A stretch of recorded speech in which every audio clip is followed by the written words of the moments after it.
Welcome to world views. मैं जसबी। क्या जम्मू कश्मीर का एक बार फिर विभाजन होने जा रहा है और इस बात को लेकर लगातार कई दिन से मीडिया में चर्चा हो रही है। और इस बात को उस समय और ज़्यादा बल मिला जब हाल ही में केंद्रीय गृह मंत्री और जम्मू कश्मीर के उपराज्यपाल मनोज सिन्हा के बीच मुलाकात, और वहीं दूसरी तरफ बड़ी मात्रा में अर्धसैनिक बलों को वापिस कश्मीर में तैनात किया जा रहा है। तो उस समय और ज़्यादा इन बातों को, इन अटकलों को बल मिला कि क्या अब फिर जम्मू कश्मीर का विभाजन कर जम्मू को एक अलग राज्य बनाया जाएगा। यहाँ पर आप डेक्कन हेराल्ड का आर्टिकल भी देख पा रहे होंगे, rumours fly thick and fast in Kashmir due to large troop movement. क्योंकि उस समय रूमर्स को और ज़्यादा बल मिला जब बड़ी मात्रा में कश्मीर में अर्धसैनिक बलों को तैनात किया गया। तो आज के वीडियो में इस विषय पर बात करेंगे, देखेंगे आखिर सच्चाई क्या है। तो बने रहेगा वीडियो में आगे बढ़े उससे पहले निवेदन है कि यदि चैनल को सब्सक्राइब नहीं किया तो चैनल को सब्सक्राइब कर लीजिएगा।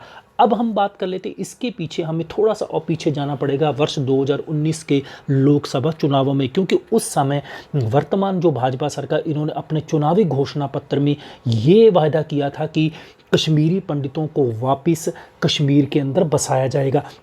और उन्होंने इस बात का वायदा किया था कि अब कश्मीर के अंदर इन जो कश्मीरी पंडितों का पलायन हुआ था और 90 के दशक में भारी मात्रा में वहाँ से मिलिटेंट्स ने या आतंकवादियों ने इनको मार कर भगा दिया गया था। तो अब ये भी डरे हुए हैं कश्मीरी पंडित। तो अब ये भी चाहते हैं कि हमें केंद्र सरकार यदि वहाँ बसाना चाहती है तो हमारी सुरक्षा की गारंटी ले। तो इसलिए अब सरकार का एक प्लान तो ये है कि कश्मीर के अंदर इनकी एक अलग से एनक्लेव स्थापित किया जाए, इनके अंदर अलग से एक कॉलोनियाँ स्थापित की जहाँ पर सिर्फ और सिर्फ कश्मीरी पंडितों को बसाया जाए। तो कहने का मतलब है कि कश्मीर के अंदर कि इनको एक अलग से भाग दिया जाएगा, यानी कि कश्मीर को बांटकर। और दूसरी बात यहाँ पर यह भी है कि लगातार ये भी मांग उठ रही है जम्मू क्षेत्र की, कई क्षेत्रीय पार्टियाँ, उनकी लगातार मांग ये उठ रही है कि जम्मू को एक अलग से राज्य बनाया जाए। क्योंकि वो ये कहते हैं कि जब जब भी कश्मीर में स्टोन पेल्टिंग होती है, जब जब वहाँ पर कोई आतंकवादी गतिविधियाँ होती है, तो फिर पूरे ही जम्मू कश्मीर को लॉकडाउन में बंद कर दिया जाता है। ये यूँ कहिए कि पूरा का पूरा वहाँ पर शटडाउन कर देता है, जिसका उनके ऊपर प्रभाव पड़ता है। क्योंकि वो ये जम्मू और कश्मीर के लोगों में डिफरेंस सबसे बड़ा ये है कि जम्मू के लोग ये कहते हैं कि हम शांति पसंद हैं, हमारा इन आतंकवादी गतिविधियों से कोई लेना देना नहीं, तो हमें क्यों कश्मीर के साथ पीड़ित किया जाता है। क्योंकि कश्मीर के अंदर भी मात्र कुछ ही क्षेत्रों के अंदर ही दहशतगर्दी है। तो इस वजह से फिर पूरे के पूरे क्षेत्र को क्यों अब लॉकडाउन में बंद किया जाता। तो इस वजह से भी अब जम्मू के लोग भी अलग से अपने लिए अलग राज्य की मांग कर रहे हैं। और यहाँ पर आप द इंडियन एक्सप्रेस का आर्टिकल भी देख पा रहे हो कि Jammu party seek separate statehood. तो अब ये लगातार मांग कर रहे हैं केंद्र सरकार से कि हमें अलग से राज्य दिया जाए। और तीसरी बात यहाँ पर एक और भी निकल आती है कि भी केंद्र सरकार भी इस मूड में है कि अब जम्मू और कश्मीर को 3 स्टेट में बांट दिया जाए। 3 स्टेट में किस में बांट दिया जाए, एक तो यहाँ पर बन जाएगा कश्मीर और एक आ जाएगा जम्मू, और एक अलग से बनाया जाएगा कश्मीरी पंडितों के लिए। और उसके बाद में क्या होगा कि जो कश्मीर क्षेत्र को पूरे गिलगिट बाल्टिस्तान जो पीओके जिसको हम बोलते हैं कि इस पूरे के पूरे क्षेत्र के साथ कश्मीर को जोड़कर वर्ल्ड के अंदर फिर इस क्षेत्र के ऊपर चर्चा की जाएगी। और पूरा वर्ल्ड का जो स्टांस होगा, पूरे वर्ल्ड का जो एक नज़र जाएगी फिर इस क्षेत्र पर जाएगी। यानी कि जो ज़्यादा क्षेत्र है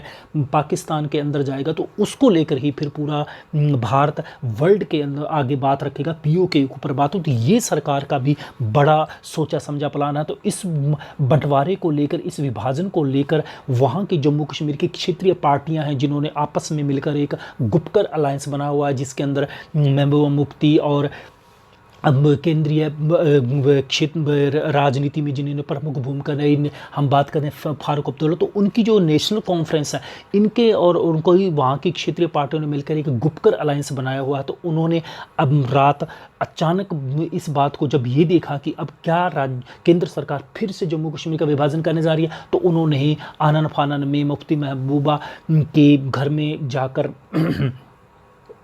मीटिंग की और उस मीटिंग के अंदर ये कहा कि अब यदि फिर से सरकार विभाजन करती है तो हमें पुरजोर तरीके से इसका विरोध करना चाहिए। और यहाँ पर आप इंडिया टुडे का आर्टिकल भी देख पा रहे हो, Gupkar alliance leaders meet assure people of fighting for their rights.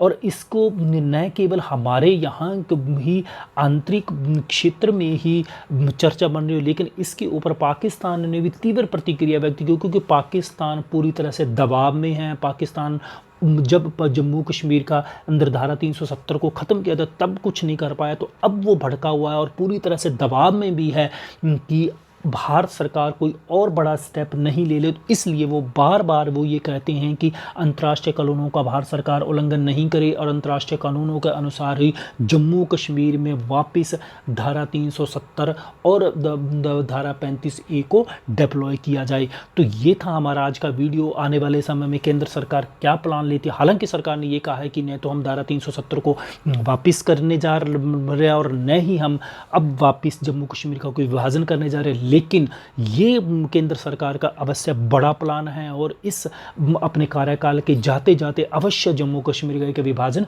पक्का करेगी। तो ये था हमारा आज का वीडियो पसंद है तो लाइक कीजिएगा, शेयर कीजिए, चैनल सब्सक्राइब नहीं किया तो चैनल को सब्सक्राइब कर लीजिए। मिलता हूँ इसी प्रकार को वीडियो साथ। वीडियो सुनने के लिए आपका बहुत बहुत धन्यवाद।